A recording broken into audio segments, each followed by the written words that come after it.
Nigeria, Africa, and the world. This is Smart Mado Ajaja, the convener of Open Nigeria and Africa Unite and the anchor of Nigeria Now at ONN and the Nightingale Radio International from Houston, Texas, United States of America. It is 1:18 p.m. Central Standard Time here in Houston. And we hope you guys are having a great weekend. Today, in the studio from Benin City, Nigeria, is Barrister Jonathan Chukwuka Enegide. And the reason is here is to discuss a rare victory that we secured in a murder case that took place about 15 years ago in my hometown of Abavo in Delta State of Nigeria. This man stood for justice. Yes, he stood for justice. And I am happy to announce that those behind the murder, have been pronounced guilty, are to face death sentence. Yes, in a matter of time. So, Barrister Enegide, welcome to the show, and please introduce yourself to our audience. Thank you very much. My name is Chukwuka Jonathan Enegide Esquire. Speak up a little bit, I'm a sir. practitioner based in Benin.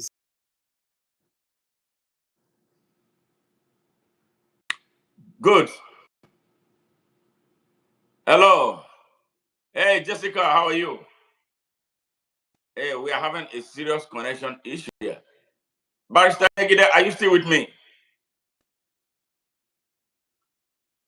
Yes. Thank you, Jessica. Thank you for joining. Barrister Enegide, are you still with me? Yes, I am.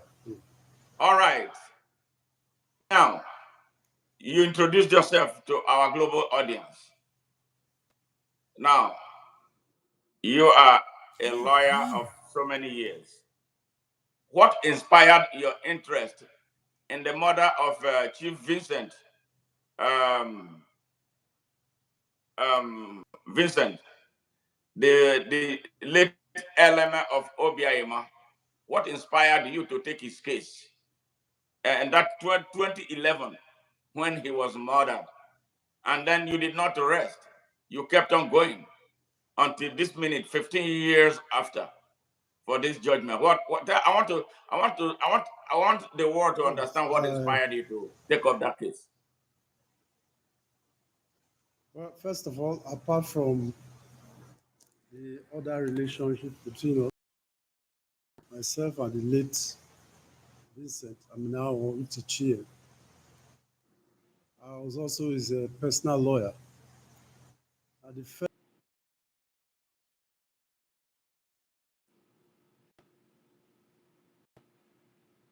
his installation as the element that took him the Delta State Executive Council. Yeah, can you speak Where, up? Speak up a little louder so that people can hear you clearly, man. yes. It started first of all. He was my personal client, apart from family ties that we had. It Yes. started with the civil matter, the pursuit of his chieftaincy title, which is hereditary. He was denied for a very long time. He went to court, got judgment against certain persons, including the Delta State government. And the judgment was honored. It was thereafter installed and gazetted as the element of Obiaima. Now, shortly after that, there was rivalry between two groups. Incidentally, they are all from the same family. And the royalty took sides with his adversaries. But for the intervention of government, it would have been, sidelined and denied his right to the rulership of that community. Long story short, having ascended the throne, there was oil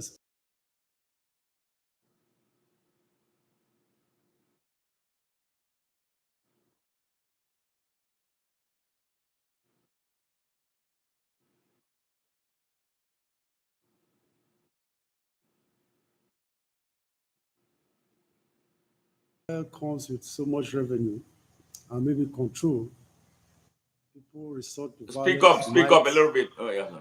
and the as a the oil exploration activities came with so much Yes. rivalry, and certain groups, his adversaries, pitched tents against him.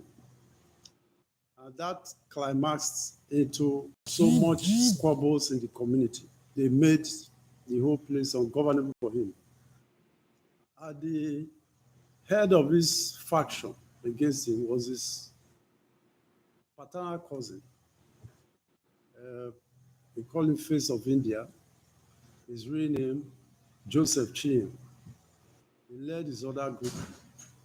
And that climaxed into several attempts to murder him. He escaped in the past. But this very one, he was not so lucky. The, the royalty invited them for a peace talk. A peace talk we regard today as a phantom peace talk. It was only an avenue for them to get close to him. And at the end of the day, on his return, he was gruesomely murdered. At the point that he was killed, certain members of the community recognized some of the assassins. Then shortly after he was killed, the second man there, Mondo Jebo, came on a bike and took his bag, thinking that all his documents perhaps were in that bag, because he was always taking them to court. So with all those preliminary facts, we had what we called a resort to personal or maybe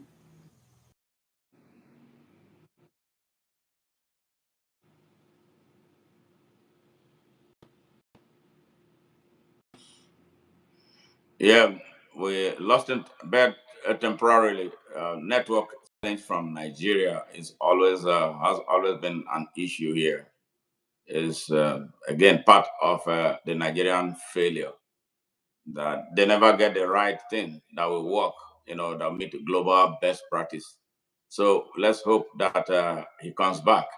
What we are dealing with today is a case of a murder that was eventually solved 15 years after it happened in a small town called Abavo in Delta State of Nigeria.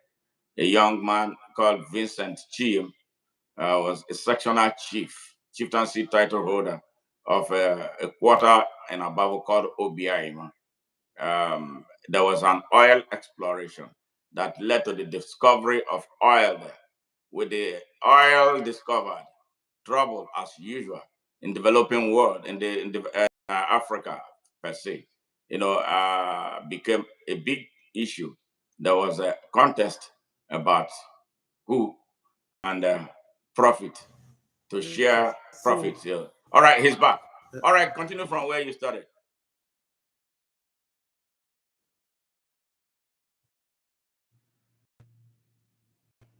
Yeah, this is a real issue here.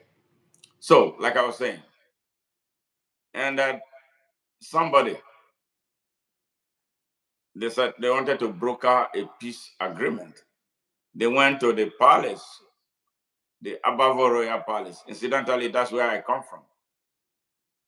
And they went for a peace meeting. But Vincent did not know that the peace meeting was an ambush. So, right after the meeting left, he was on his way home. And that was where the assassins planned ahead, positioned ahead, went and killed him. And then since then, it has been a battle to unearth to solve this murder case. yes, 15 years after, with the work of this yes. young So man, like I was hard work. saying, the matter was compromised at the police command, with the support of well-spirited individuals. I cannot mention all their names, well over 100, contributing their time, their prayers, their widow's mites, their support.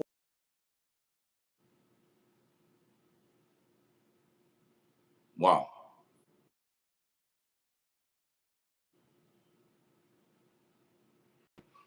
So, all right. Have you finished your point?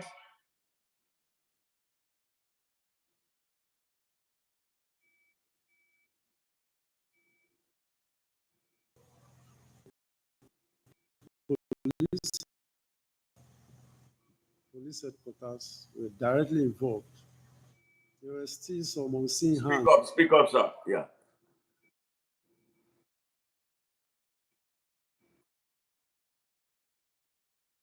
hands at the police headquarters in the state who were now given the big names involved directly or indirectly in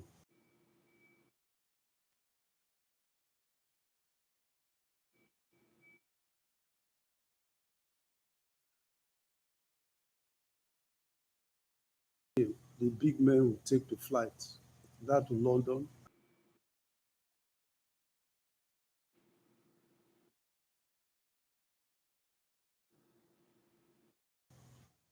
The litigation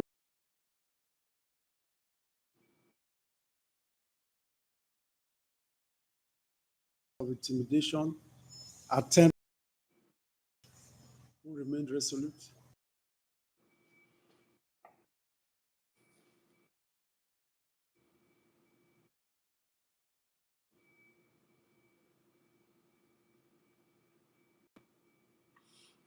The network To is. come about.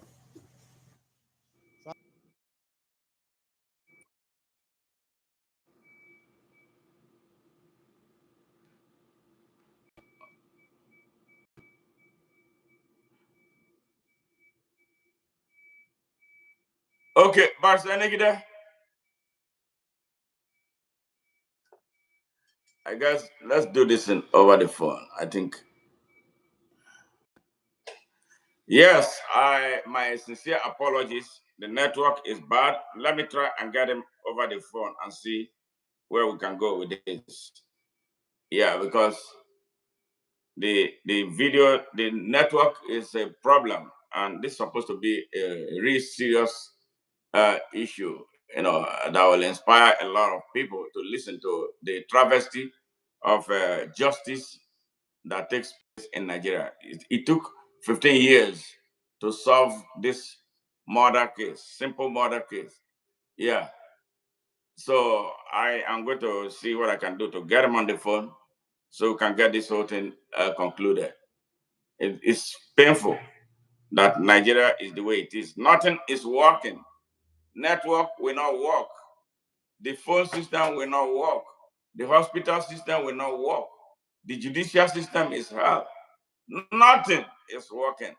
The country has totally collapsed. Yeah, so this is where we are with this.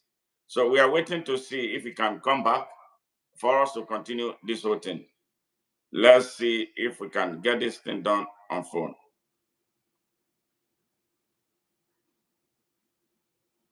I call him. I really wanted his video to be included in this whole thing. Now I'm not even able to get him on the phone because of the Nigerian system, because idiots lead Nigeria. Well, he's trying to come back in. Let's see if that will work. And he said it's raining in Nigeria.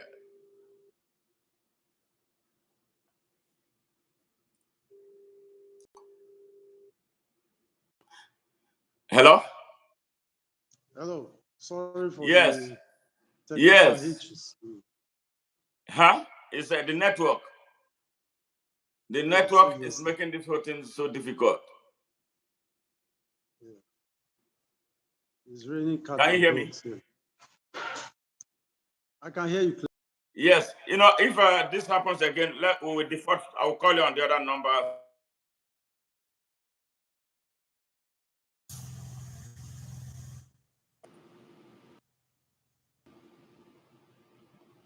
Hello? Hello? Hello. Yes. All right. Now, We left off. we left off with the challenges you faced, attempts to compromise the Yes. case, efforts made to bribe the Yes. judge in order to pervert justice as usual in Nigeria. Yes. The judge was resolute, and the evidence was over. Yes. It's one of the best around. So, how We're close lucky. to his uh, how close to his home did this incident take place? Was it nearing home, or it was after he just left the Abavo Palace that I see is a museum right now? Yes. As a matter of fact, while the meeting was going on, the evidence revealed that while at the palace, Joseph Chiyem was making contacts with the assassins. So they waited at the railway line, which is less than 5 minutes from the palace. So at the point of conclusion of the meeting, there was evidence made contact with the assassins, telling them that the meeting was over and describing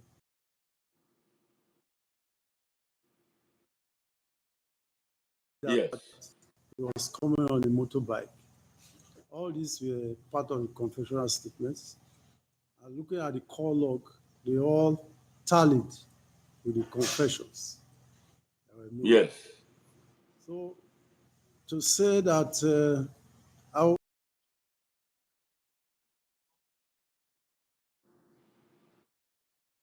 Yes.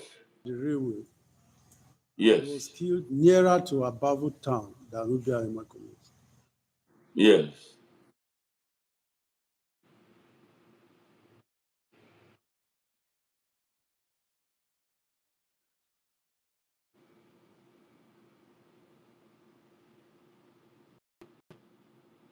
Here again. Network. Nigeria. Please bear with us. Listeners from around the world. Yeah, we are dealing with the Nigerian situation. So when we talk about Nigeria and the dysfunction of the state of Nigeria, you are getting Yes. first hand. Yes. And as a matter of fact, there was one intriguing aspect of the whole drama. A check was issued by His Royal Majesty Uchirema to Who is the just Royal Majesty? yes, well, the Bill of Abavo, they issued a check, and in one of the statements made by Joseph Chiyem, he said the check was for the payment of So you mean community. you mean the one that they say is the Abavo traditional ruler wrote the check, handed a check. Yes, Okay, yes. He interesting. wrote the check, and Yes. the check was cashed and kept with the amount was kept with one Mekuye, the father of Cordelia. Hmm. And it was through this same man that the assassins got their money. Okay, So now let me it ask was, you. Let me ask you before you continue. Now, with this fact available, this incontrovertible fact that the I'm honest. so-called Obi of Abavo wrote the check with which the assassins were paid, why was he not arrested for prosecution? Well, the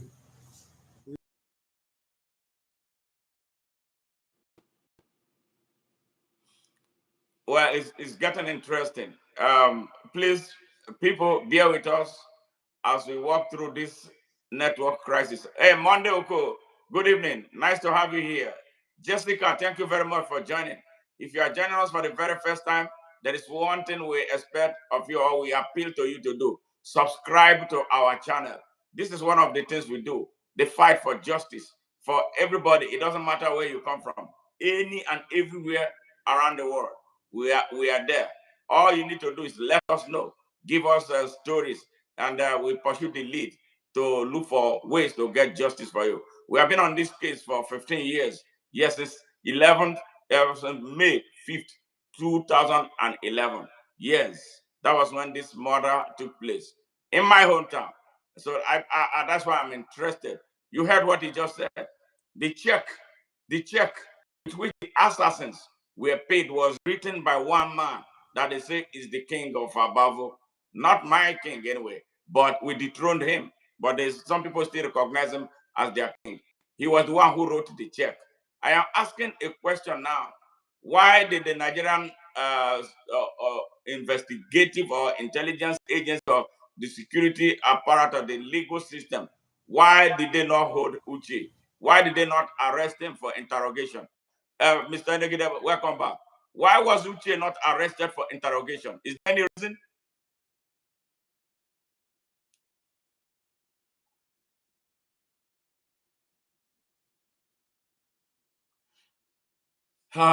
Nigeria, Nigeria. Let me see if I can get him on the phone so we can flow on this interview and get it over with. This is all right. You are back.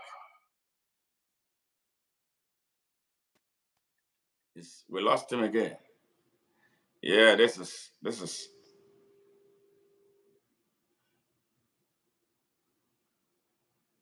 I'm trying to call him on a phone line so we can. I wish he can pick so we can get this thing over with on a phone line. I think it is better to do it on the phone. I wish the network was steady so we can have him live and that the whole of the world is watching him, say all these things. But no thanks to the situation in Nigeria. He told me that it's raining heavily right now. A lot of times when it rains, because of the instability of the system, everything comes crashing. So I'm hoping that he will pick up this phone so we can get this thing done on phone. Yeah, with his image. The image you are seeing there behind me is his image. That's the barrister Enegide, an exceptional lawyer. Really, very, very, very, very, very thorough guy. I've worked with him for years. I understand what he can do. We have been on the trench fighting for justice in Abavo. I'm so proud of his accomplishment.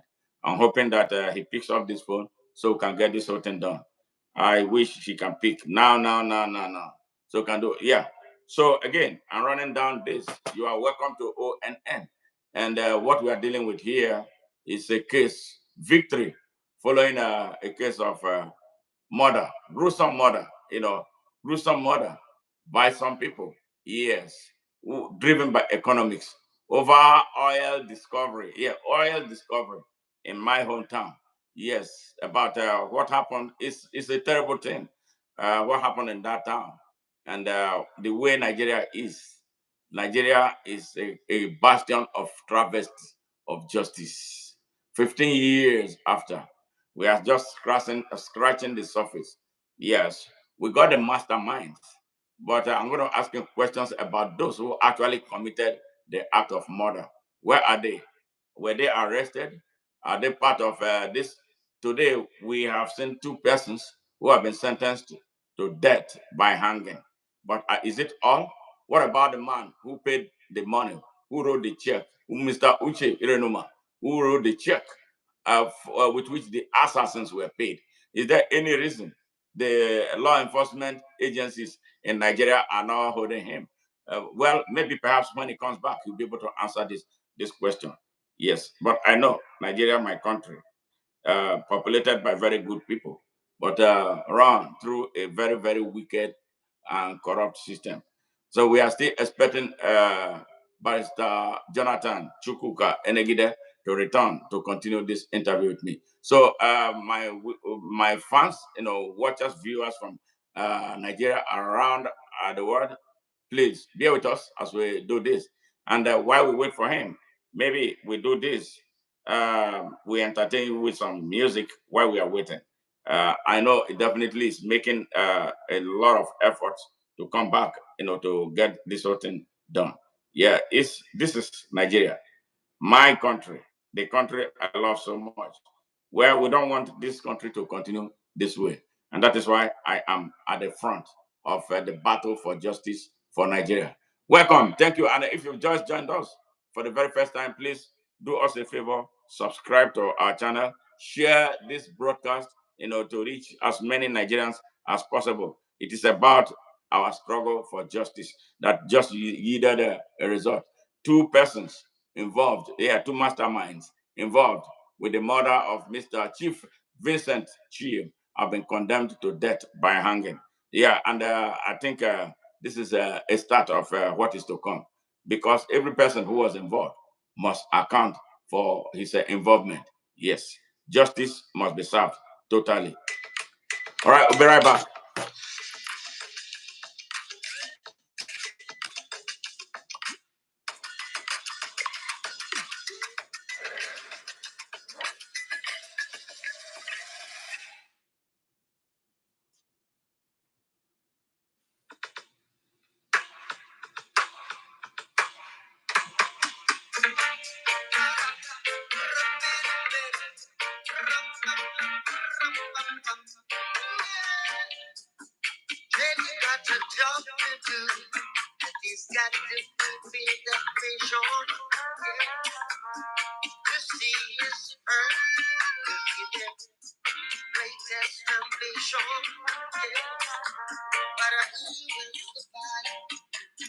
Hey, we thank our listeners and watchers, viewers from Nigeria, around Africa, and everywhere on earth. Thank you very much for having this confidence in us. We are so sorry about uh, how things are flowing right now today because of the Nigerian system. Nothing to do with the studio, nothing to do with the United States. It's a Nigerian problem network because of the crisis of leadership in Nigeria. So enjoy this music of Robert Nesta Miley while we wait for Barrister Jonathan Enegide to return and get this whole thing done. Uh, um, um, you know what? Can I call you on the other number? Yeah, if I call you, please pick up that. We can do that over the phone. All right? Yeah, because this the way the whole thing is going, I don't is disrupting it, and it is frustrating for our viewers and those who come here to watch our proceedings. I'm going to call you from a number, the other number that I called you from. I hope it can connect, and then we can go from there. So let us see. But if you want to try joining again, I cannot guarantee that this thing is going to work because of the failed system of Nigeria. And this is the reason why Nigerians must rise up to put those who love the country, put those who want the best for the country in power at all levels. That is what we are. That was what we are asking. Barrister Enegide, I am calling you, but I don't know if it's ringing out to you at all. I'm calling you from another phone, from the studio phone. It's not. I'm not sure you are getting it at all. So if you are, or you may try to call me. I called you from that number earlier. You may want to call me from there. Let's see how it goes. Yeah, this is frustrating. Very, very frustrating. Very, very frustrating. I was really wired to do a damn good job. All right, let's see how it goes.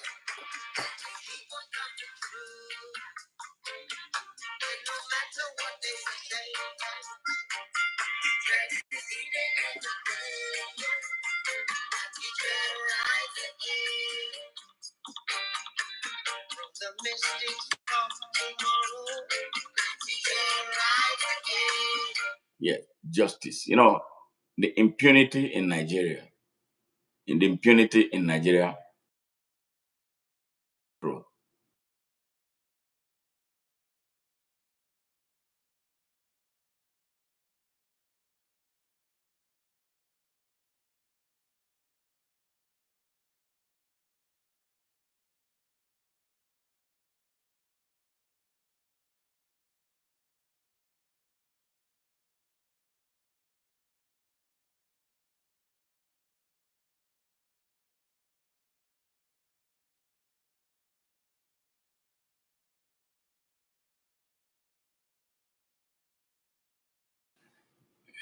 Yes.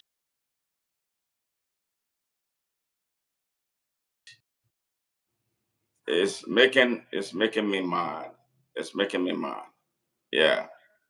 People go in Nigeria, kill people like they are chickens, and that nothing can be done about them. All right, here it comes. Hello.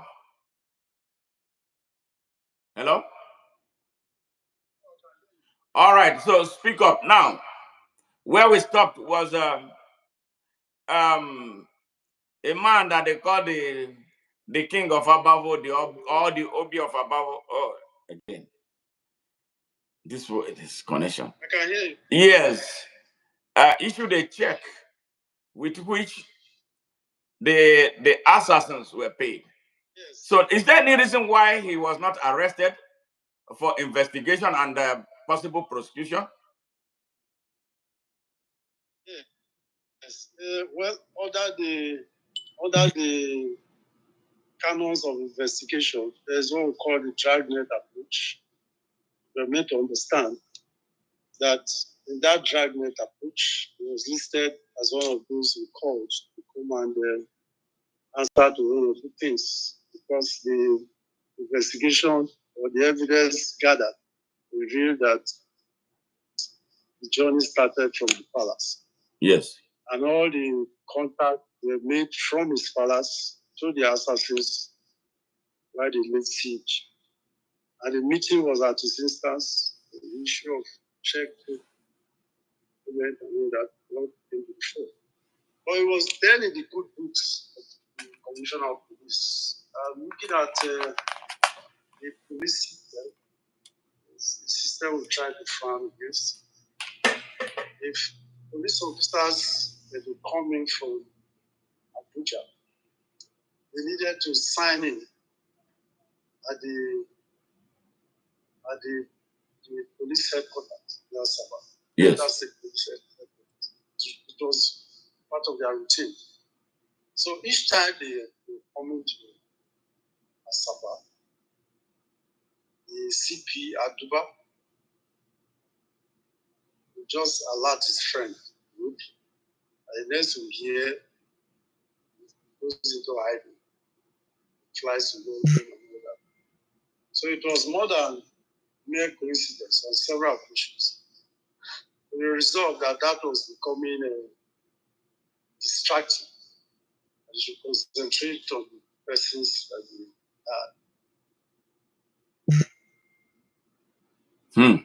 the chief.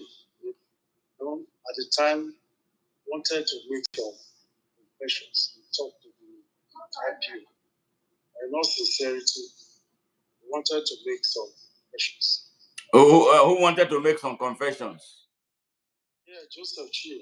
But the check already was diagnostic of his involvement. What type of confession is required with a really serious investigative officer? What were they looking for? Somebody wrote the check with which assassins were paid, and was that not enough for them to swing into action, apprehend this guy, no matter how much and where he runs? Yes, until that apprehension is successful, the inquiry will not be complete. So it was at best an allegation from a coup.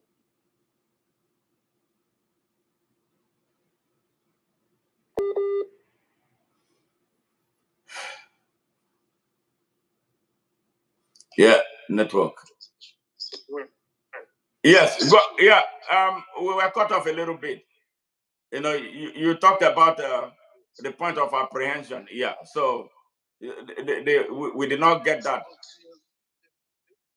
Yes, under their system, Yes, which is the legal system, also the doctrines of fair hearing. It's not enough to say this man did X, Y, Z. yes. We need to get the man to hear his own side of the story. But since he was readily unavailable, it was not possible. Because Ikechukwu Aduba was tipping him off every time they made an attempt to come and yes. He fell out when he had his own issues. Yes. And Aduba came smoking. without the prompting of anybody, he expressed his anger, and because of his outburst, he said the man was ungrateful. That each time the police came from Abuja, he was always just giving information that we will need to take the flight. But like we say, in this whole matter, if it was in a sane environment, Ikechukwu Adoba ought to be arrested now. Anyway, let's go ahead and finish. Yes. Should have been seen as an accessory after the Absolutely. But be that as it may, in this part of the world, the law is made for all, but it is enforced against some. And that's why you see that the hand of justice at every level is not easy. Talk of people who can, by dint of election, buy places, and get away with certain things. Okay, from as it stands, yes, as it stands right now, from what I can deduce from what you have said, it looks like the actual killers have not been arrested, have not been apprehended. Yes, those who pull the trigger. Yes, those who pulled the trigger. Well, one of them died in prison. Those have made emotional statements. Indicting Chief Vincent Chiyem. There were about 3. One is yet to be found. And the other, the course of trial, were granted bail to, although by another judge, not the one that handled this. That was another story. Time that led to a lot of ripples. So many things and so much more to say. That's one, the cause of trial also took the flight. So as it were, some of them are yet to be arrested. Some, escaped, and some others were got tried, convicted, and they are now waiting to be headed to the gallows.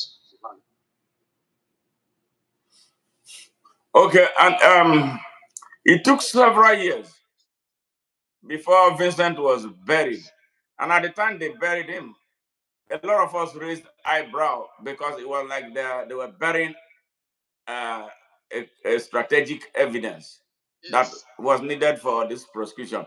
Can you throw light into what happened? What led to the horrid burial of Vincent? Well, if you say horrid burial,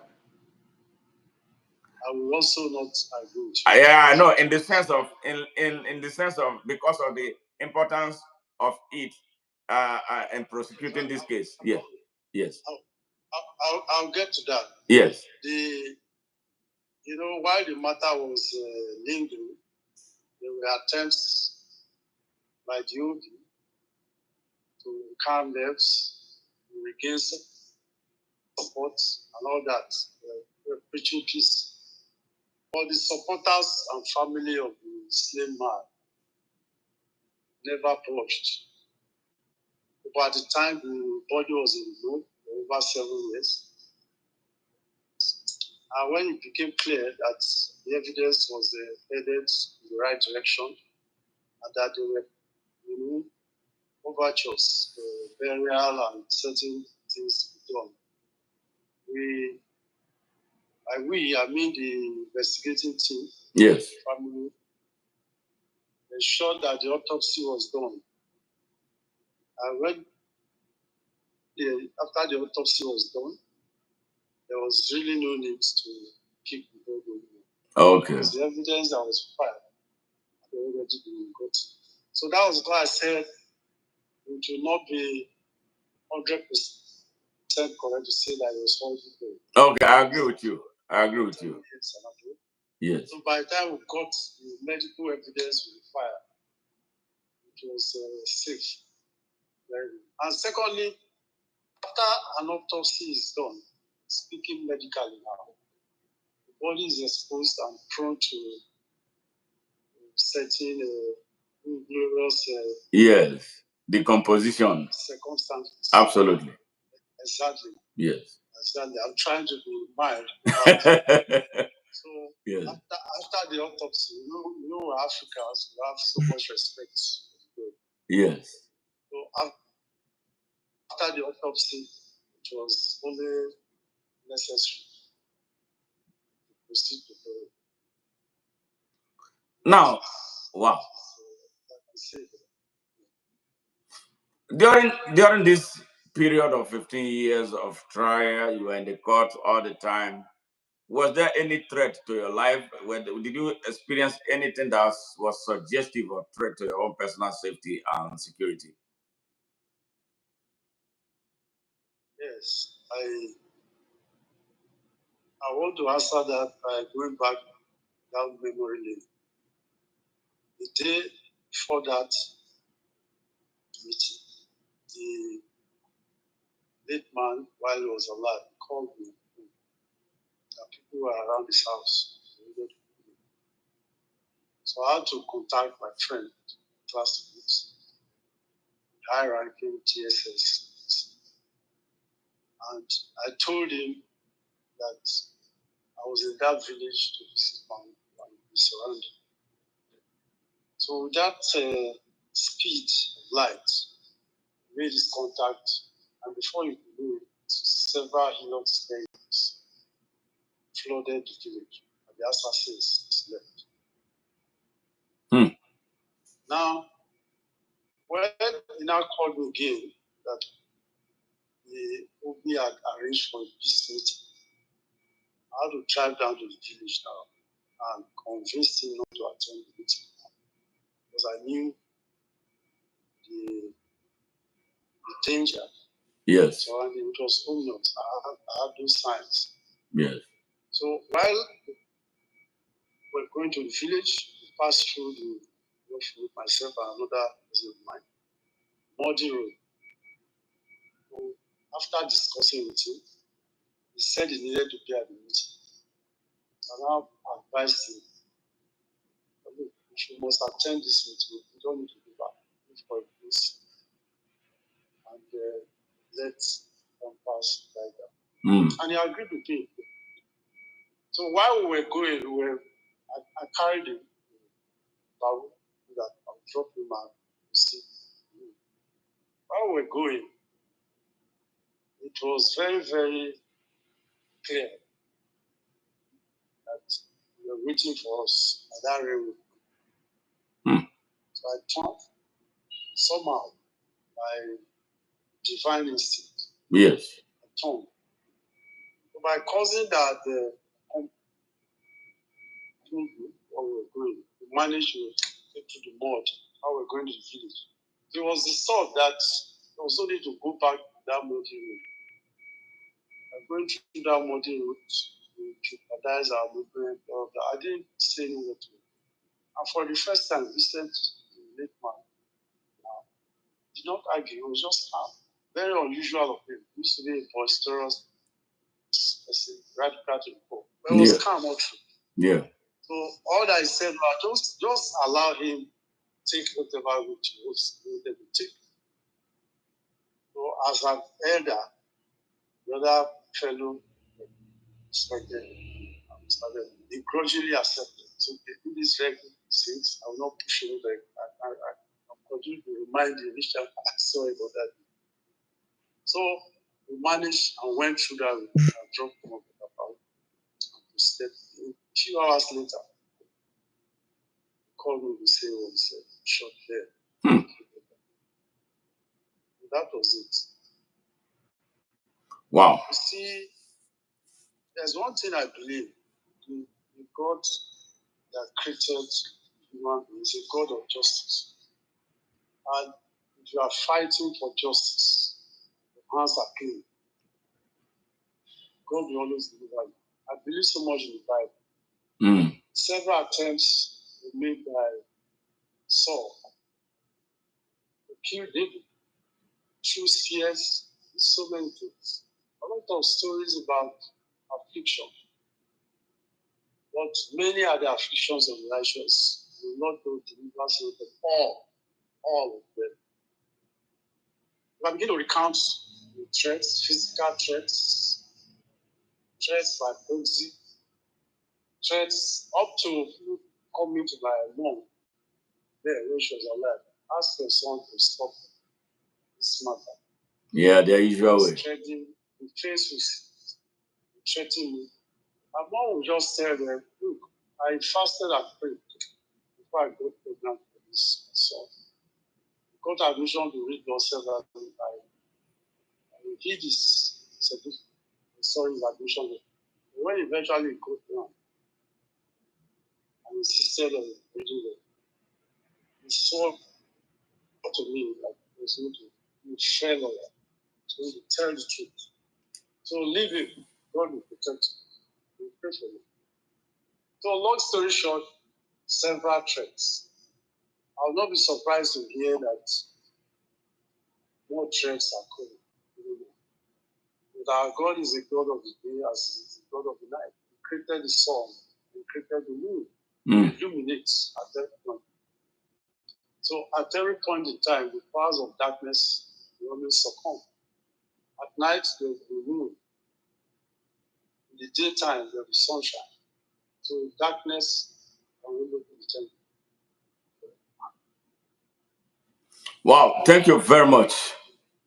Now we are where we are. A death sentence has been issued. Do they have a chance or a right, or is there any constitutional provision for them to appeal this judgment? Yes, they have 90 days within which to appeal. And if it lapses, you still have the right to apply to court for extension of time. It is their constitutional right.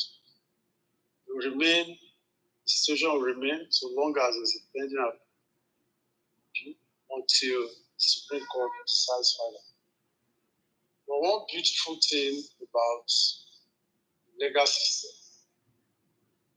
barring all vicissitudes in our judicial system or human error, I think the character of evidence available are so very unimpeachable. We got all logs, there are evidence of communications, MTN, we got the engineers come and testify to demonstrate that communication that linked Joseph Chiyem and the assassins who confessed. Then you look at the circumstances surrounding the movement, time of the meeting, time of the death, you can see the more than mere coincidence. Then you look at the underlying factors, rivalry, bitter rivalry and all that. Then for the other man that came to pick back, there were direct evidence. The eyewitnesses were identified. So it becomes an uphill task. Well, we don't create a situation where elephants will begin to fly. But all things being, I think that judgment sound. Okay. Okay, great. Yes. Yes. Yes. Now, looking at what you stated, the frustration of the due process that could have led to the arrest of some more people involved in this whole thing, because as it stands right now, what we have gotten is a partial judgment, not really full. Yes. Yes. It's still a blame. Yes, absolutely. I'm coming with a question. Now, we have a police force in Nigeria. There is the state command of the police. Yeah, there is a state command of the police. Yes. And there was an arrest to be made, all right, of a citizen or some citizens in the state. And those who were to make this arrest were to travel all the way from Abuja to Delta State to effect an arrest in Delta. Now, technically, does it make any sense? And now, don't you think that the clamor for local police is most compelling? Because here where we are, if you commit an act of murder, you don't need you don't need Washington to investigate and prosecute that murder. No, it's a local issue. The local police will handle it, and the journey to decision, what I mean, judgment, is shorter and very decisive. So, what do you think about the policing system in Nigeria? Do you now agree that it should be overhauled? Yeah, when you say it should be overhauled. What I mean, let me say decentralized. Yes. Yeah, they are trying to be cosmetic about it. It needs to be dismantled. Okay, good. I want to be nice. You know, I was worried about how you, the legal practitioner, is going to react to if I say dismantle, because that has always been my word. Dismantle the Nigerian system. Yes. Okay. Go ahead. The former president of Nigeria, Olusegun Obasanjo, he said in one of his several quotes that he does not believe in fortifying failure. You see a building that is doomed to fail, collapse. They are putting pillars to support it. It's only a question of time. Pillar will give you every other thing. You sure? Make building becomes much more hazardous to society. I would want to believe that apart from the clamor for state police, it must begin with all of us. This idea of this one knows the other one. This is my cult member. This is my in-law. This is a sacred cow and things like that. Yes. That is the starting point. Everybody has to look for before the door. So, but the kind of police system we have, we find a very clear case. Somebody is arrested, and a phone call comes from the security officer or the official. And the man comes out dressed in white America, walking through the street, and mocking people as they committed the crimes against. So that is where we are. Until that mentality is jettisoned, and we have the police to go, then we are headed somewhere. Then looking at the police system itself, we operate on the basis of order. When the senior officer gives an order, there's every tendency that it is within the idea of order. And at the top level, we do respect all of them. They are also prone to receiving directives from politicians, political appointees, and all that. They are their first line charge. You see several hundreds of few policemen escorting petty thieves due respect. They abdicate their duties of policing the common man. Rather, you are here to protect the common man. So back to the question, I would think that though the state policing is laudable, it's also prone to abuse because all these factors, politicization, and the connection and power play. If that is not downplayed, it becomes worse at the state level. We now see people using the police to trump their political needs and all sorts. So, bottom line, fair and square, state policing makes for quick responses. It reduces so much element of undue interference, truncation.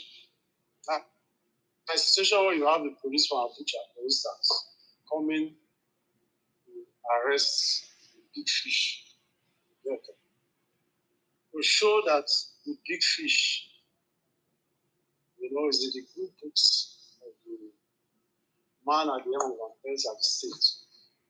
You see the entrance of people from Abuja as intrusive. Like trading itself.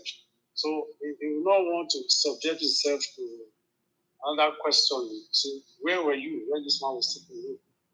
So the best thing is he tries by way of subtle cover and the body language to sculpture whatever effort is being made by his experience coming to his stand. But that does not mean that it works all the time. The police force, they are really diligent. No. You can see it. You can lace two cameras running, all that the commissioner was giving information. He was not able to escape. He only knew his escape. And this resilience in investigation, a lot of facilities needed for investigation are provided by the complainants. You have to pay for police to live, pay for their hotel, you contribute money here and there to ensure that the police officers are properly taken care of. They will do the job. That is if they believe in the job. And lucky you have ones that are ready to work, ready to get their permissions. Then you also have to bring the banks this time to ensure that they are confident. Provide actually everything. Those are the things we are doing. As you look at you as unserious, the man living in Abuja is not coming here because provided funds for him. Provided, these are just the revisions you have in the administration of justice. What investigation is here. But apart from the state policing thing, I think the welfare and the facilities needed to work always were available. These are the little contributions I have to make concerning that aspect. With all the same local policing, community policing, there's a community, they know the strangers, they know the criminal, they know the hider. They know how to get. So we have the community police, harmonizing the intelligence gathering and all that.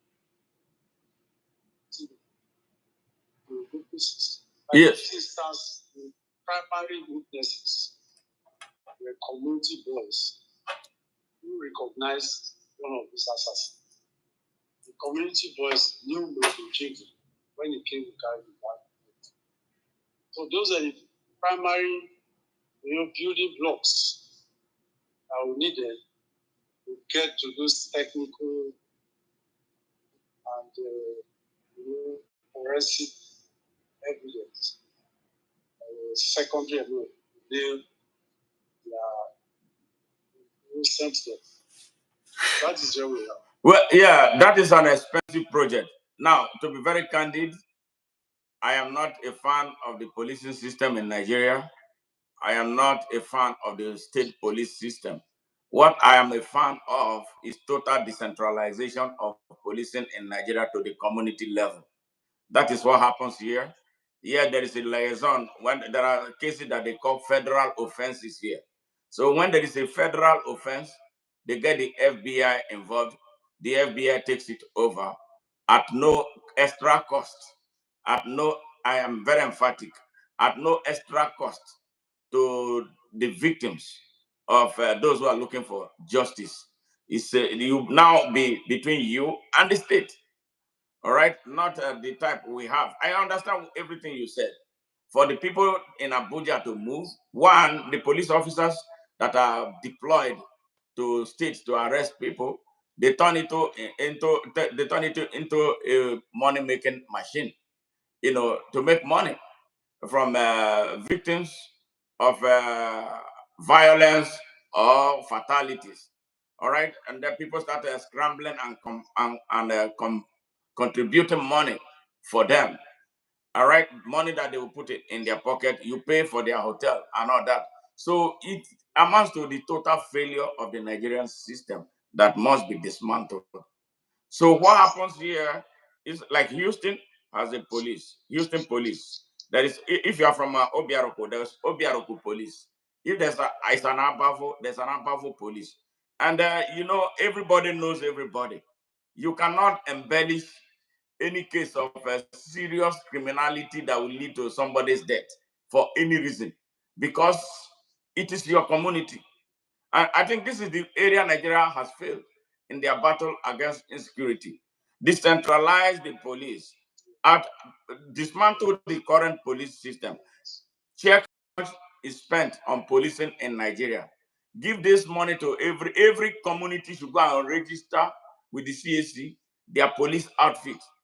And then the federal government or the government of Nigeria should directly pay them like they were paying the police. And then, but the people in the communities, you have effective control over how they are policed. Nigeria will change. That is why this whole thing. That's why Aduba was able to be given Uche information every time people were coming from Abuja, because they exchange signals. So he will tell him, "Oh boy, they are coming up." He will take off. I know. I met Aduba. Yeah, they are here. Yes. Yes. He said it himself. Yes. He was serious. Yes, I know. Yes, I had a personal encounter with Aduba when Uche sent people to kill my mom. I called Aduba. We were on the phone for 5 times when the whole thing was. I told him, if they kill my mom, it's going to be between me and you. So when I told him it was going to be between me and him, he hung up the phone and then called me back the next minute. He said, "Okay, I've deployed all the mobile policemen in Delta. They are heading to Abavo now." I said, "They better get there and meet her alive." Yes, that was the encounter I had with Aduba. It was the attack on my mother's house, on our family house. He was the one who personally arrested Uche. He told me he met him with blood, so much blood on his hand. He was asking him, "What are you doing with all this blood?" Then he started telling him that this guy they call smart is so dangerous. That he's scared, So that is Aduba. Honestly, now I want to ask you a question. To be very as happy as I am with the conviction of Joseph Chiyem and Mon Jebo, I have a lot of reservation. I would think, is there any way the law can be extended to truly work, to get all these people who are involved in this murder, so that we put a final closure to it? Yeah, as a matter of fact, the criminal justice system does not recognize instances of lapse of time. In other words, time does not really exist in states in terms of possibility and prosecuting crime. Now, of all the persons listed, some, like I said, some were arrested, Yeah. and charged, convicted. Some others escaped along the line. some are idle. Some refused, some were made and below the arrest.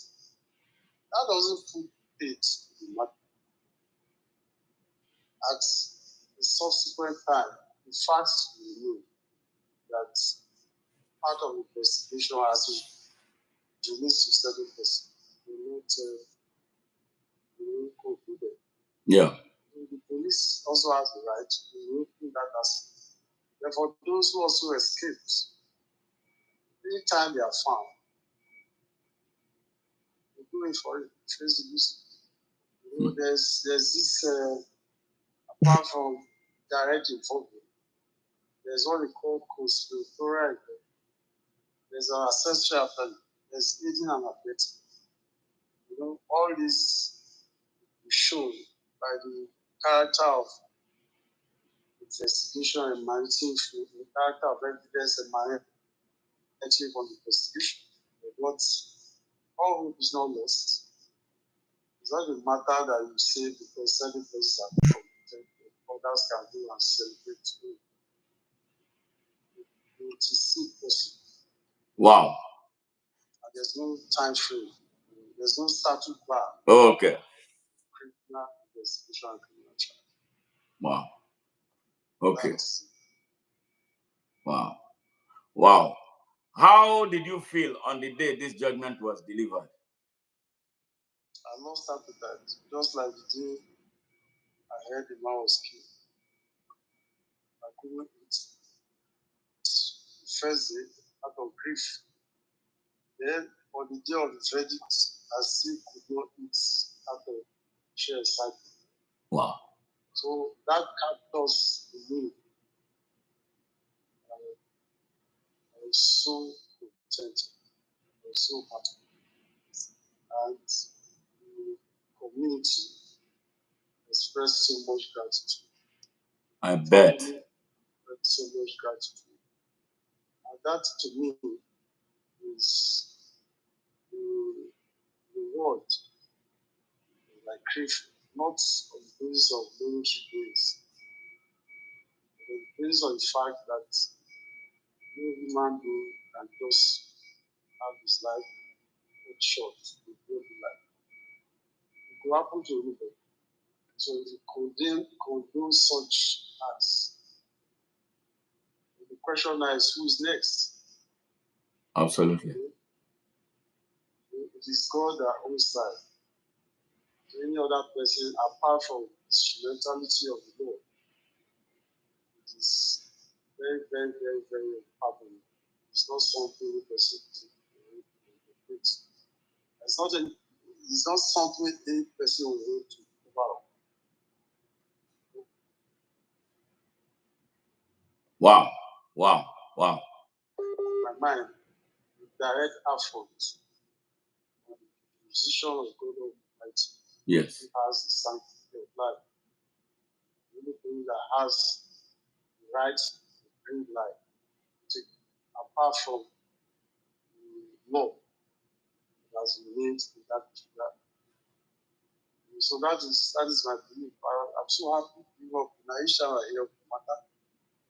I get excited. I see get relief that the justice system here is not 100% bad. Terrible as it is, there's still some great judges we had. We go to court every day, we know them. The ones that are also there for themselves, we also know. But in all of this, like the policeman, not about the news, it's not your friend. Then you can know when an armorer gets close to you or murder is close by. That's when you know that the presence of the police is also, it's not something you can discuss with. So, especially with the justice system, what if there are no courts? If you have bad judges, you have bad administrators of justice. What if there's no justice system? What if there's no repercussion at all? What do you think the situation will be? You know, like, it will now be a situation of the strongest will survive. You see people roasting human beings and eating in the streets, just like the Suya man of goods. You see people eating and cooking and eating. We're back to the very state of nature. You know? So the presence of the police, that institution of the justice system, the laws themselves, they are indicators of the fact that there's a need for a egalitarian society. And that also, no matter how hardened criminals are, they still believe in the fact that the law is there. They will be fortunate enough to escape the law, but that doesn't mean that the law itself is not existent. So by and large, the justice system, no matter how tainted or disrupted it is still better than no justice system. That's my take. All right. Well.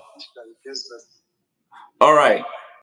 Now, before I ask you any further question about the justice system, 15 years of this torturous journey to justice, a lot of money was involved.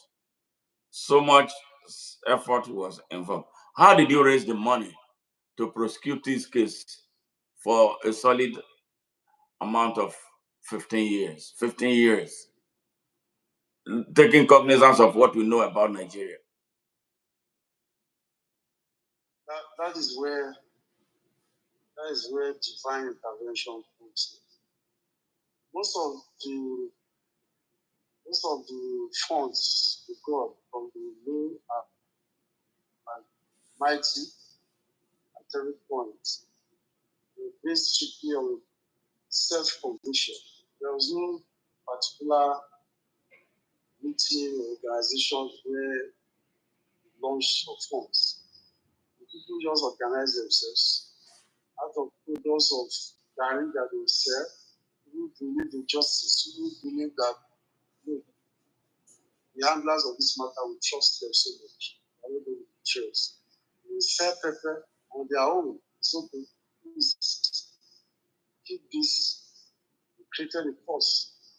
And from time to time, when the force is getting defeated, okay, long grounds will close. They were all scared because they didn't want a situation where things like that would be said.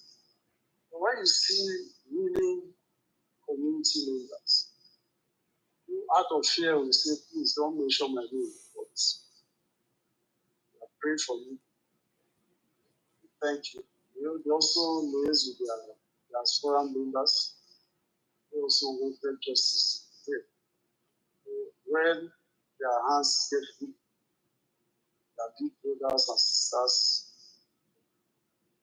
all over the place will be their aid. So here and there, we want to go to people into efforts, legal team, we're doing it gratis.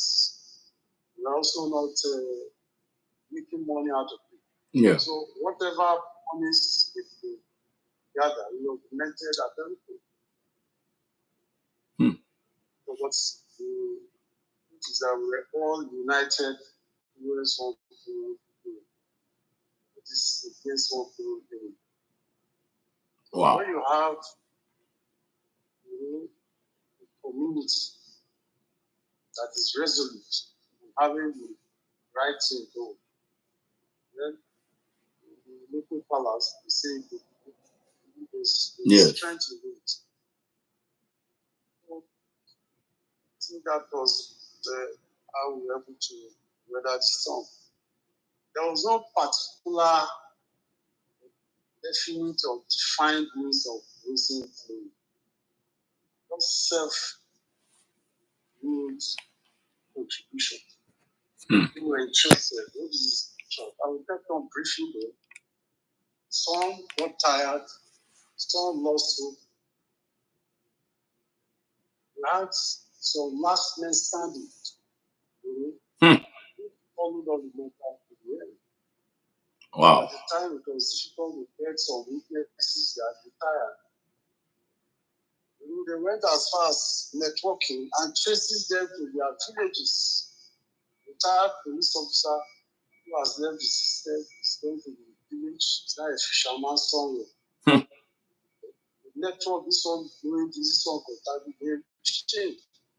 And once that case still there, I must come. People are not risking now.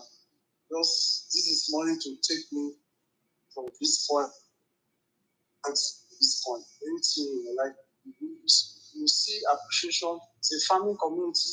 Yes. You see, when such persons are able to come out to testify beautifully, you see villagers they contribute yam, other people just they are delighted to. So it was a synergy of some sort, garnished, galvanized by divine intervention.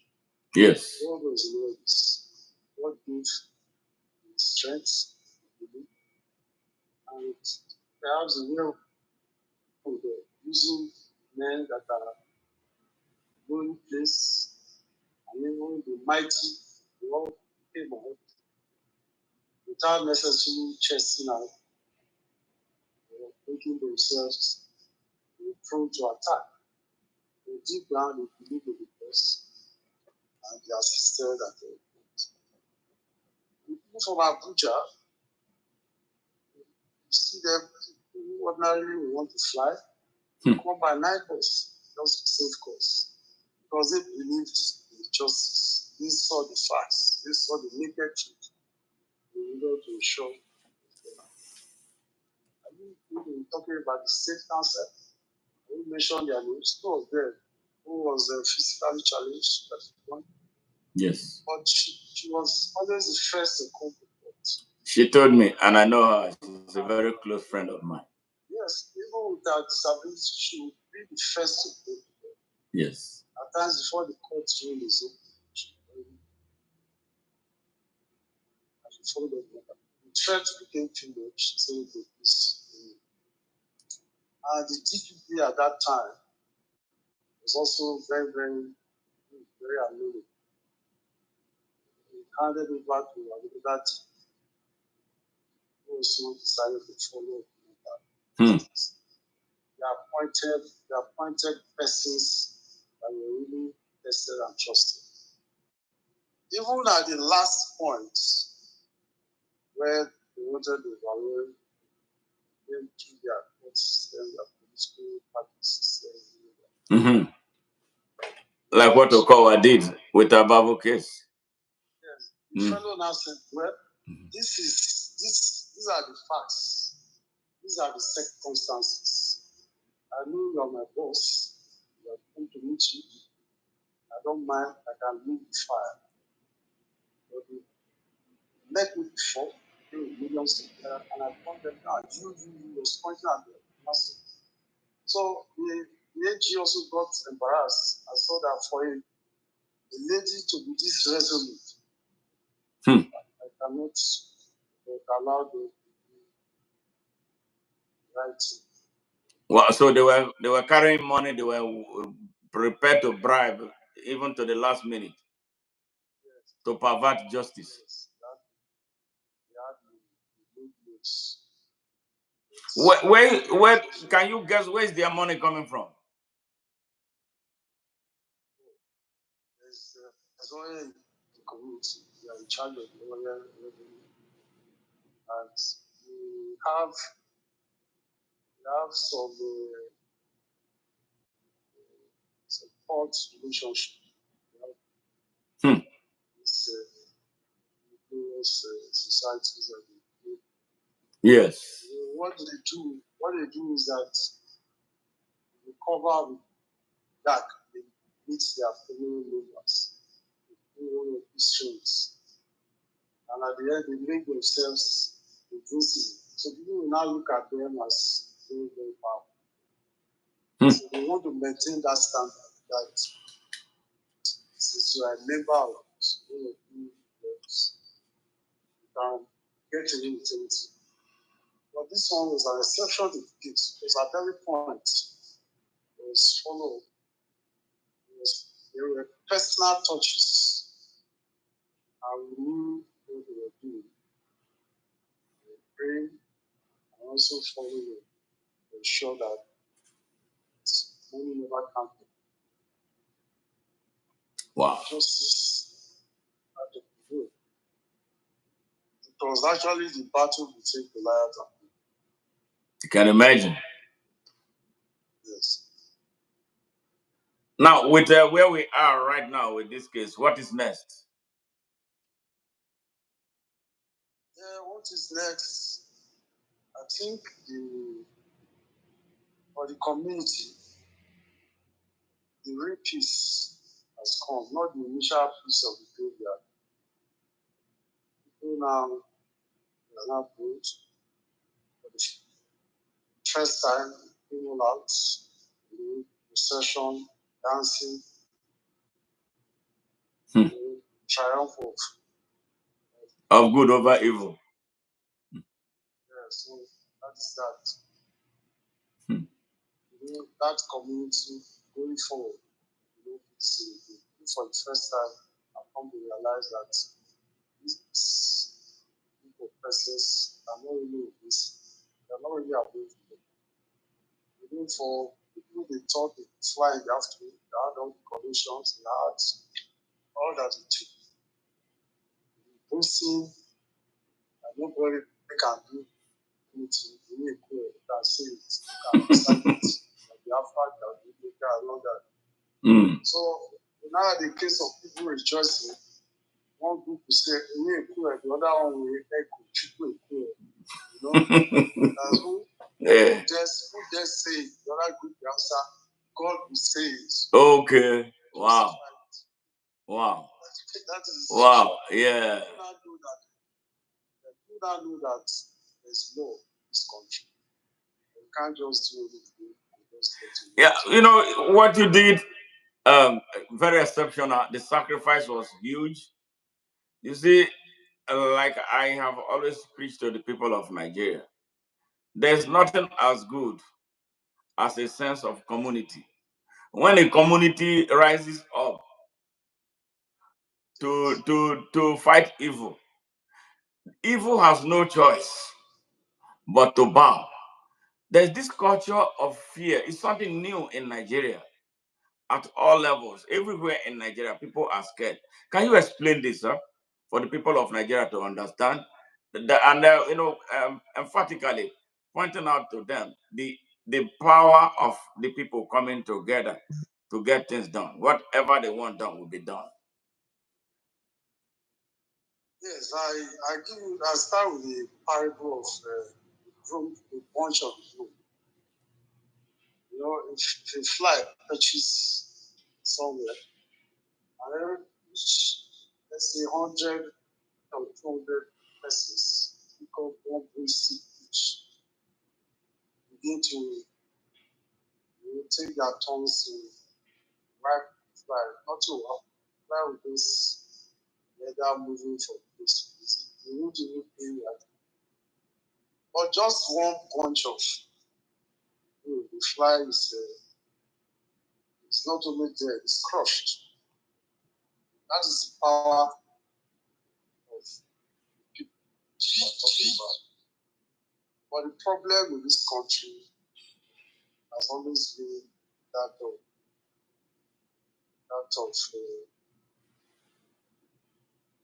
organization of property. The man that is starved, the man that does not know when he is the man that will suffer under the rain and under the sun, just to ensure that as an illiterate man, you want to train his son become a graduate. He doesn't care that graduate don't have a goal, but so good, you have a graduate. And while the child is going to school, first admiration will be the good family you are from. When your people are saying they are rising up, let's say they are doing this, let's find a way. So it becomes a situation where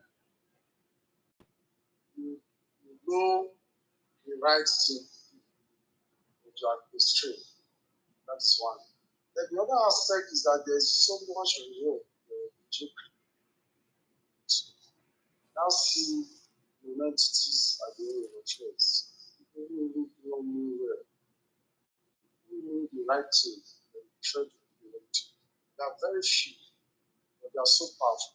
You decide on who should be gifted and who should not. The ones that are even placed by dint of work, you can bring such people down. I get you sacked, say you are anti-government, say you are anti-system. So when you see such instances, there's palpable fear. The fear of the rule, the fear of poverty, the fear of losing it all. Fela used to say, you perish because of fear. You will die. I'm not place for us. You know? So everybody is now resigned to fate. You know? It's a country where you hear of pay for the lights, your light bill, the transformer goes by, you contribute, you go and buy.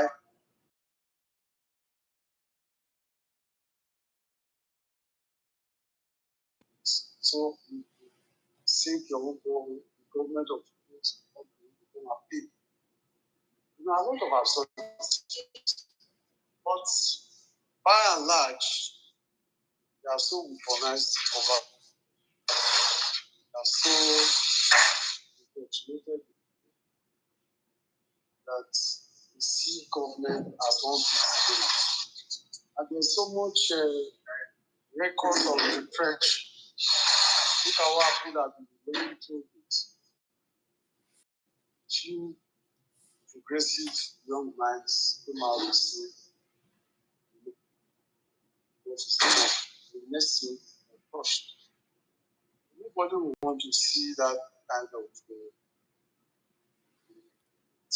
happen to him or her. So it becomes negative. It creates that fear. It creates that resignation to fate. So most times we don't blame them. They are not, people are not radicalized enough, to rally around our people. And there are a lot of divisive tendencies too.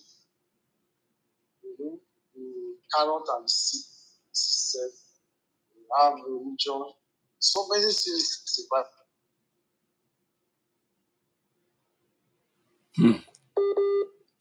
And actually, things fall apart. We said that cannot do it. So until you have that resolve, and the sustained resolve, as you can see, they still have there's so much government influence. People hide under the cover of government, do all sorts of things. It is in this country you hear of people protesting against bad governance. Another set of people are now funded to go and stage a counter protest here. In support of their oppressors. Yes. You now begin to wonder, those ones that are taking peanuts, because they are also not going to power, the really new persons that are powered. Ministers, senators, you can't find them on the street. So it's the same large chunk of downtrodden in society.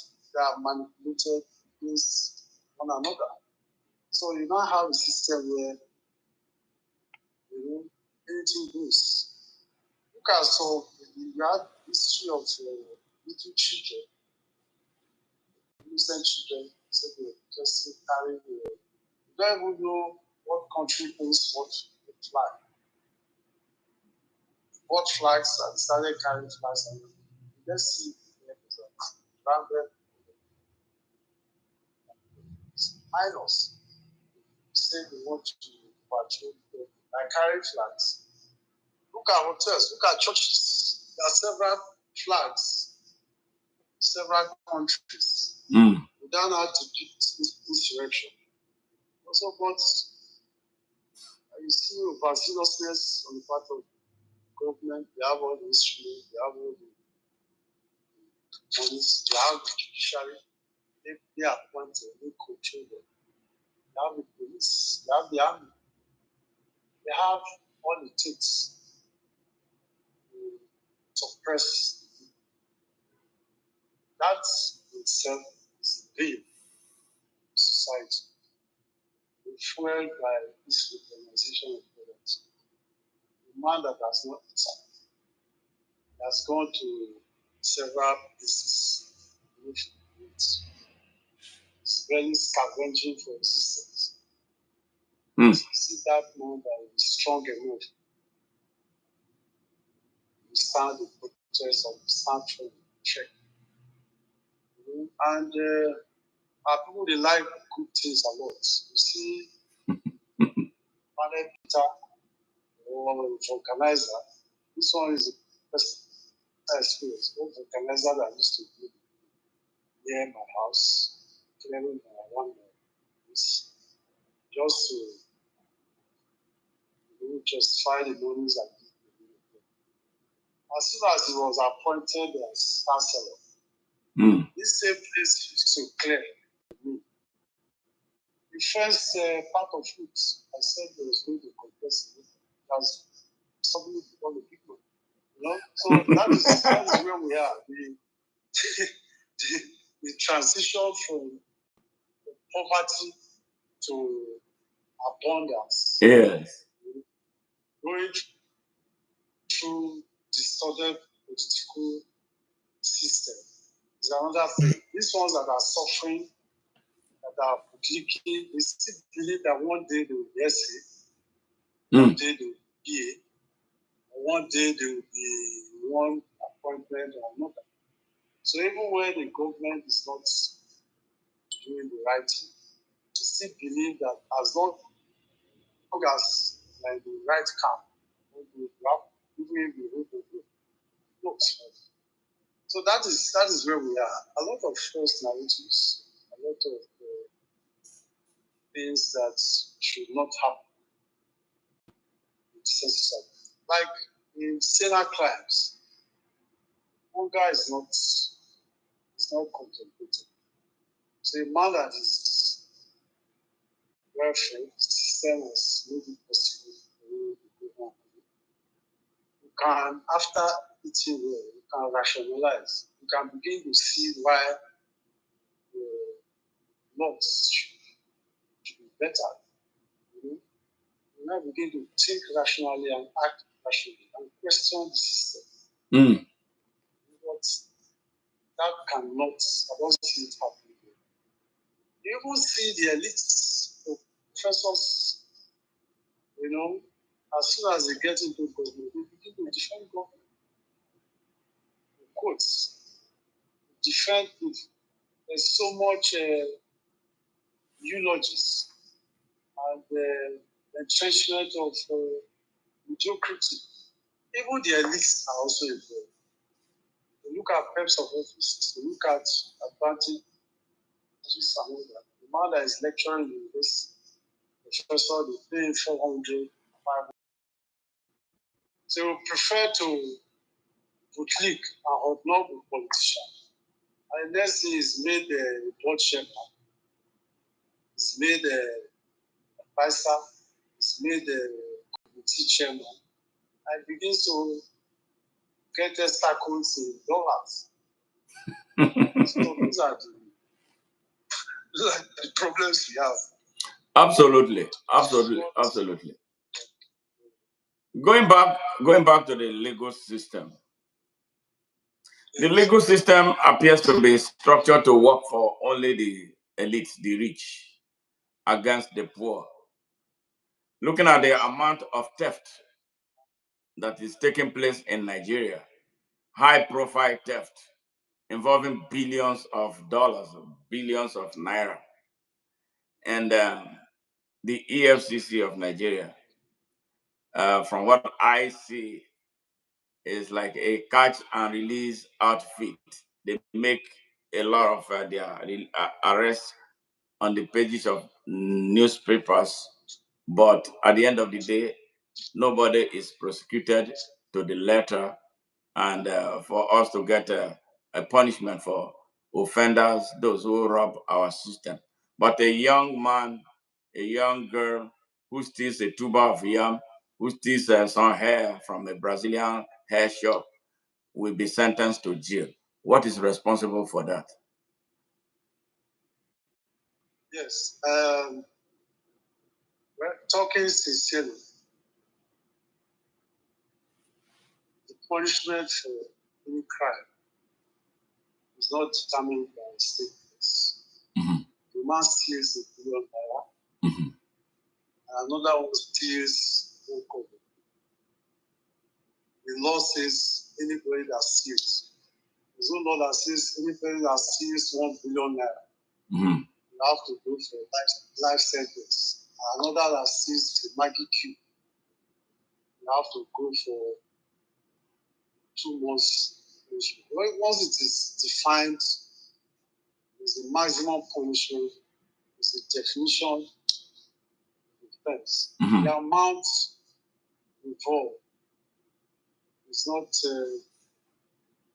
to be considered as it were. Yes. Ordinarily. Yes. But that is not to say that there's justification for letting the big fish go and getting the crayfish to suffer the heat and get bent. Yes. By that I mean there's so much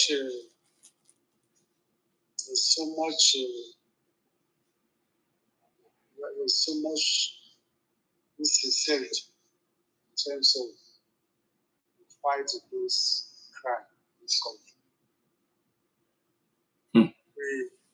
We find ourselves at one point or the other going to the news, going to the police, going to pursue matters on behalf of certain persons. And you see well-dressed officers of the EFCC making you jokes as you have to be privileged to even be a suspect in our question. What does that tell you? That it is an institution made to handle high-profile cases. And given the Nigerian factor, a lot of things can go. There's a political consideration to everything. There was this matter that was public knowledge when William Farrington was in prison or stayed. His bail was not considered initially, later considered under very strict terms.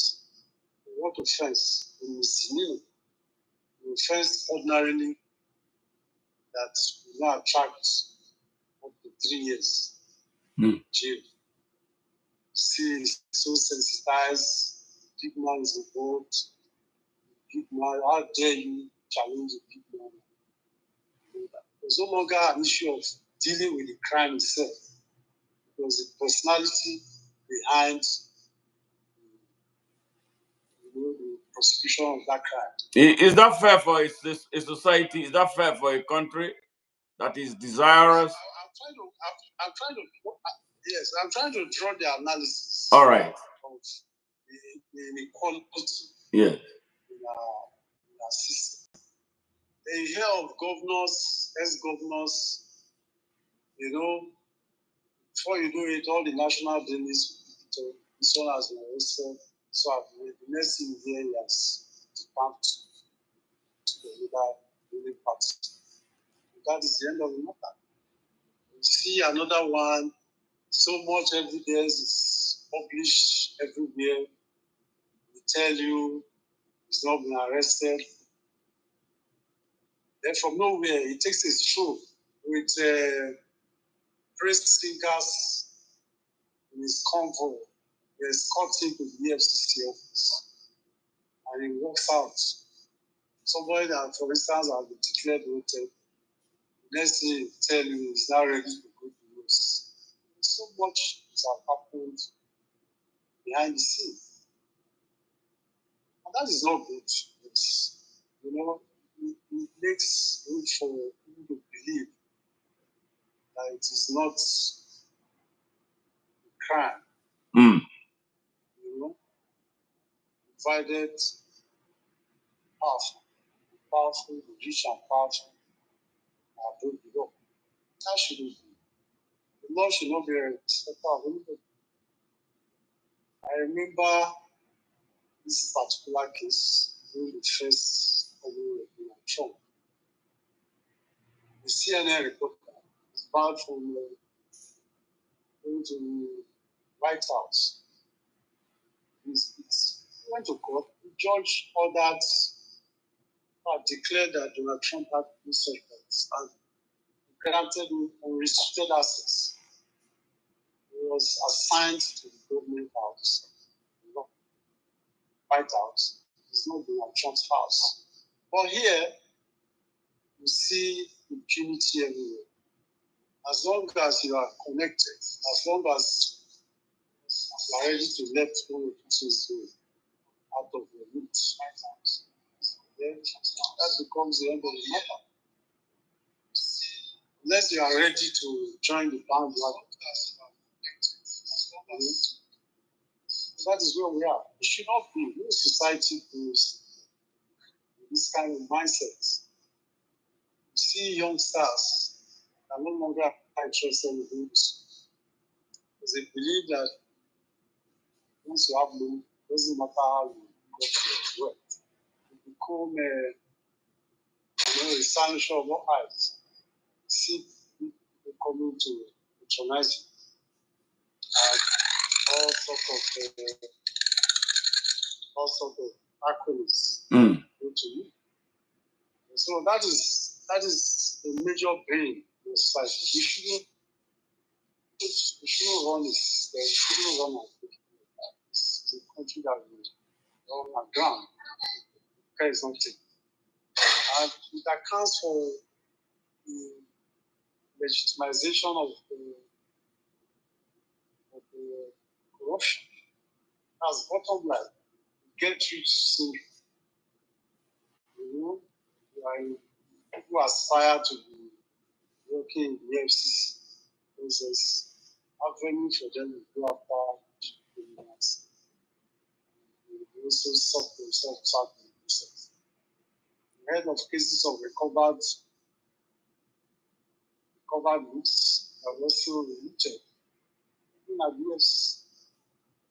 So when you have a criminal heading an institution, being part of an institution that's supposed to detect and punish crime, you certainly was a joke.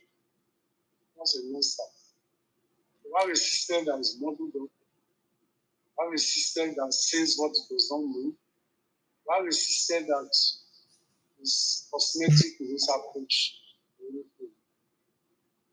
tell you, they take good face, they show so much razzmatazz. At the end of the day, you get something that the country suffers for it. Wow. Wow. It is. All right. Thank you very much. We have been here for 105 minutes, getting close to 2 hours. Barrister Jonathan Enegide, it's a pleasure having you here. Jonathan Enegide is a strong lawyer, very resilient. He stood by for 15 years to prosecute a very difficult murder case that involved the slaying of an Abavo traditional chief, Mr. Chief Vincent, late Chief Vincent Chiyem, on May 5, 2011. Regardless of all the hurdles put in the way of justice, he did not relent. He kept on going. Yes, and I've never seen any resilient lawyer as this 15 solid years in Nigeria. Very difficult terrain to get anything done. He did not let up. A lot of people dropped off, but he kept on believing. Wow. So today we are celebrating him. I'm commending you on behalf of the Abavo people, on behalf of Open Nigeria, on behalf of the ONN News Organization. Thank you for a job well done. Before you leave, I'm going to ask you generally a question about, I want you to just, in a simple few words, describe the EFCC of Nigeria. Well, the EFCC, Economic and Financial Crimes Commission, was established by President Obasanjo, and it was intended by its statutory provisions to deal with crimes that are related to economic sabotage, perhaps the extent of international crimes at global level, and to check the excesses of endemic corruption in society. Well, the laudable objective is a reformed establishment of rules. The truth is that institution, like any other vulnerable institution in this country, has become a tool for political weapon against adversaries. We have a situation where there are 100 thieves. So when you have a society by 110 persons, now have 100 thieves, large scale thieves. So depending on who is in power, the thieves in power are protected. The FCC now becomes a strong tool to go after those ones that are not in power. That is how bad the institution has been. Then we also have a situation where we try as much as possible outside of those involved in politics. We detect crime, we have the facilities. But most times, we are more interested in recoveries than naturally ensuring proper investigation and prosecution. They are much more interested in advertising their powers. And most times, we get carried away, bring up frivolous charges. There's no depth in most of the things they do. Which matters to the majority of them who don't come out successful. So it becomes more of a 7 steps forward, 1 step backwards. If you ask me, I should think that EFCC will properly organized and you taking off political control. Yes. Institutional based where the sensitive nature of crimes that are supposed to be dealt with. We have issues of wire theft, money laundering. Because if that aspect is properly taken care of, politicians will not easily steal our money and take it overseas. If EFCC like institutes, EFCC will be restricted for that political strangulation. The politicians that don't very well also sit up. We have a situation where the EFCC chairman is answerable to his appointments. Mm. In case of the bear of the piper dictating the truth. And across board, the institution requires in-house cleansing. There's so much terrible things that go there. From top to bottom, I don't know if our highly successful president in this country was used to saying top to bottom. Hmm. So from top to bottom, EFCC are really the good partner. Well, like I'll keep saying, all hope is not lost. The strategic nature of that institution is such that if it is properly organized, it is rated from the erosive tendencies of politics.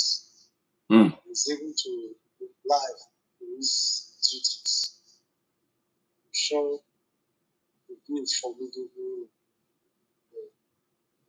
agent of detection and prevention. Right now, it is an extension of the political party. It has always been like that. It's now being used even within the party. Those who are not favorable, or those who are outright position or opposed to the government. And mind you, like I started saying that there's no dignity amongst thieves. So they try to outdo one another. That is where the system, as we call it, formidable tool for dissent. Mm. Thieves just pray that it doesn't really happen. The country is in a very serious crisis. In those days, we used to have the military still without legislation. They don't have hangers on. They don't compete amongst themselves. They just fear of them still. We now have people who steal, we legislate to steal. You can imagine an economy that cannot sustain certain expenditure. You don't have to fund decisions because the law said they should earn so much. Even when your country is bankrupt, you must first of all meet those first line child, meeting the entitlements of the school officers. So such a country is really well. It is. Hey, Barrister Enegide, thank you very much for your time. You know, this is a huge sacrifice you made. We appreciate you and your presence. We appreciate your work, and we will continue. So, fellow Nigerians, here's a tough lawyer right here. 15 years of standing by his client, not because they have so much money, because he believed so much in this case, and he got victory. And we are expecting more from this, expanded victory to cover every person who was involved in this mayhem. Thank you very much. And apart from this, from time to time, we are going to be inviting you to speak on strategic national issues in Nigeria or on Nigeria. We'll appreciate if you can oblige us, because your depth of knowledge and intellect, is really spinning me here about everything. Thank you. And I've worked with you previously on a number of issues concerning my hometown of Abavo, and you made a difference. And I'll continue to believe that, if you are called upon again to do what you need to do, you're not going to waste a minute, getting it done. Thank you for your belief in Vincent and his case and his family, and by extension, the Abavo people. We appreciate you sincerely and very deeply. Thank you for taking your time to be here. All right. So we'll see you next time, and we look forward to working with you. I'm going to send you a link to this interview so you have it for your keeps and share with your friends too. All right. Take care and have a good one. Yeah. Bye-bye. All right.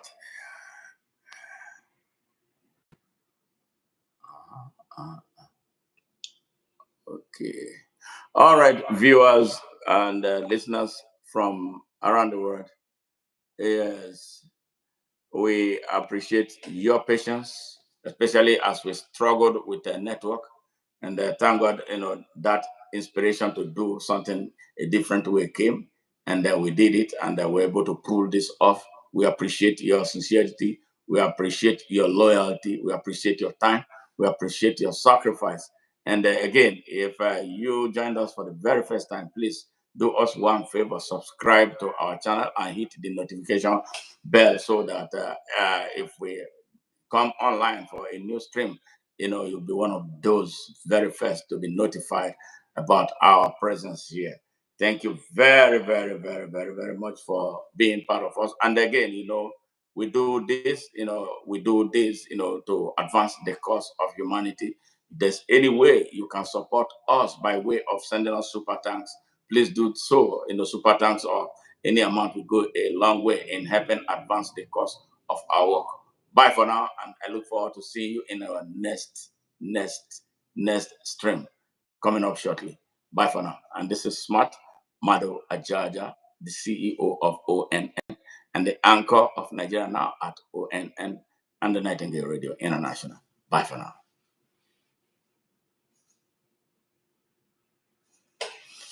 All right. Before I let you go, let's do something great. I will leave you with one Bob Marley. Ride, natty, ride. So no matter what the situation is, don't get tired of doing what you got to do. You need to have this app on your phone. If you're still in school or at a job, chances are you do a lot of writing. And along with that writing comes a ton of pesky grammar mistakes. So what I did was download an app called Grammarly Keyboard, which is like your own personal digital writing assistant. Once it's set up and downloaded and I try to write anything, it's instantly there to help. It helps to make my writing more clear and suggest better words to use. And it really comes in handy when you're emailing professionals like your professor. Make sure to share this with your friends and download Grammarly Keyboard now.